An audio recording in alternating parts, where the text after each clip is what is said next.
Welcome to WineWire, everybody. My name is Adam, and we have a very, very special guest star today on WineWireTV, the lovely Monica Janik, aka the Yummy Grape. Hello, everyone. Hello. Hello. Not only is Monica Janik an amazing wine blogger, but she is also a current student at UC Davis, distance learning in their winemaking program. Yeah. So Monica knows her way around wine, and she knows her way around the vineyard as well. Would you not say that? Probably not yet. Give me like another year. So you're lost. I'm always lost. Okay, perfect. Lost in life. So we have a very cool show. Sorry to interrupt. Very cool show for you today. We are tasting 3 reds from Portugal. 3 very different reds from Portugal. And listen, I mean, without any further ado, why don't we get into it? Monica will tell us a little bit about her blog, perhaps sometime in this video. Okay. Okay, perfect. All right, the first wine we have here is the 2008 Ninfa from Porta di Terra. It is from the Tejo region, which is in the southern part of Portugal. Now, the Tejo region is really special because it has a very nice coastal influence, which means this wine retains a lot of its freshness. It's a 50-50 blend between Touriga Nacional, which is a very famous port-making grape, and Syrah. Now, I'm sure you've heard of Syrah before. This wine weighs in at around 13.5%. There is no oak whatsoever on this wine, so it is totally going to be a fresh wine. And let's see what you get. Monica, I will give you the honors. What are you sniffing in that glass? Well, let's see. Nothing? Is it working? I smell wine. No, I'm totally kidding. Yeah. A lot of ripe berry. Mm-hmm. Mainly like really ripe blackberry. Maybe some blueberry. So you're talking about a lot of berries, but fresh, right? That's delicious. And yes, there is a lot of fruit on this thing, but there's really good acidity on the palate, and that no oakiness means that those berries are really fresh on the palate as well.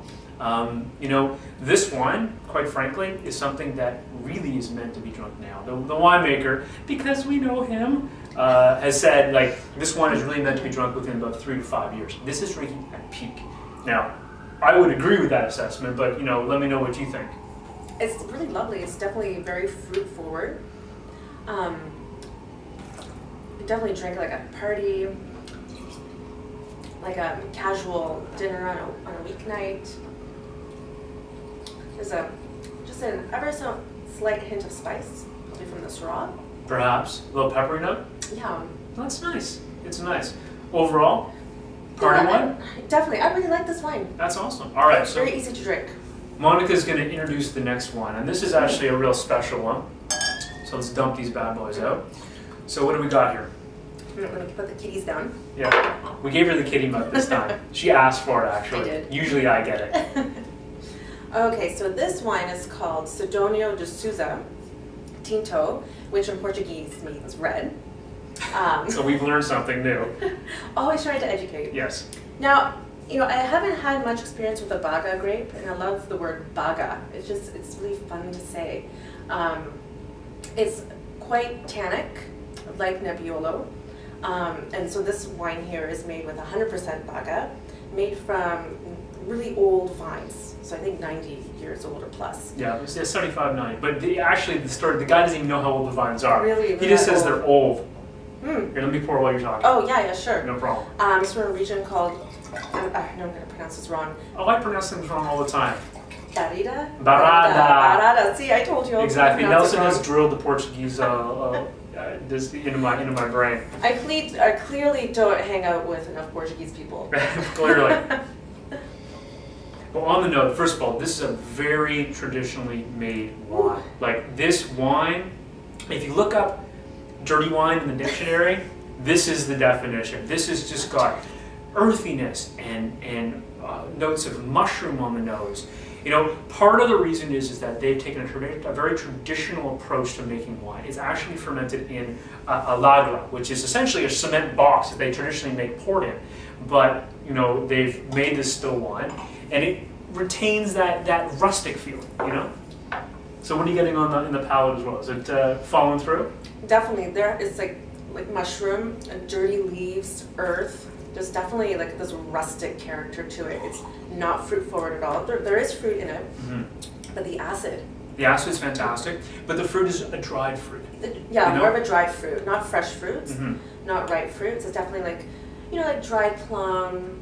I won't go as far as fig, but like fig notes. Figgish? Figgish. It's a little figgish. It's a little figgish. With hints of an acid party. With an acid party. It's a really delicious wine, and it's very different from the wine that we tasted previously. That was more of a modernist approach to a Portuguese wine. This is definitely, as we like to call it here, old school. All right. Totally old school. So the last wine we're talking about right now is something that is very much different. So this is the 2008. You want to grab that, put it outside? Yeah, sure. This is the 2008 Lapa. The Lapa is actually a blend of a number of very traditional Portuguese grapes. Many grapes whose names I am not even going to try to pronounce. I can't pronounce. So the most important thing around this wine is it's actually made from the best barrels that this producer makes. So they've actually gone out and they've made a choice of what barrels to put into this blend. It comes in at 13.5%. The wine is from Alentejo, which is more inland, but it gets lots of sun. But surprisingly, at 13.5%, it still maintains a fairly moderate level of alcohol. This wine also sees a lot of oak. So new French and American barrels that it's going to have a very oaky, should create a real oaky sense on the nose. But let's see if that oak is well integrated or not. So what do you smell like, Monica? Are you smelling oaky, or are you smelling fruit? It's a combination of both. There's fruit, but there's definitely oak elements like vanilla. I'm getting hints of cedar. Some mocha. Well, I'll tell you, the palate really is well integrated. You have extremely ripe blackberry, blackcurrant, plum notes, but there is a real lush texture to this wine. So juicy. It is very juicy. The oak is very well integrated, and it is a beautifully drinking. It's silky. That's the best way to describe it. That's a really good word. Silky, creamy. Like, I love the texture of this wine. Absolutely. And the finish. Chocolate. Tons of chocolate. Yeah. So women, yeah, it's a nice wine. Love this wine. You know, this wine is still, considering the amount of attention that went into this and the fact that it is the best samples, the best barrels from this producer, $29.95 per bottle. Like, it really is a tremendous value. And you're seeing all throughout these Portuguese reds that you're getting a really, really nice value-driven wine. Tons of value. I don't know why I don't drink more Portuguese wines. I don't know why either. I really should, because these, three very different examples of what Portugal is doing right now. Very unique and equally pleasurable. Absolutely.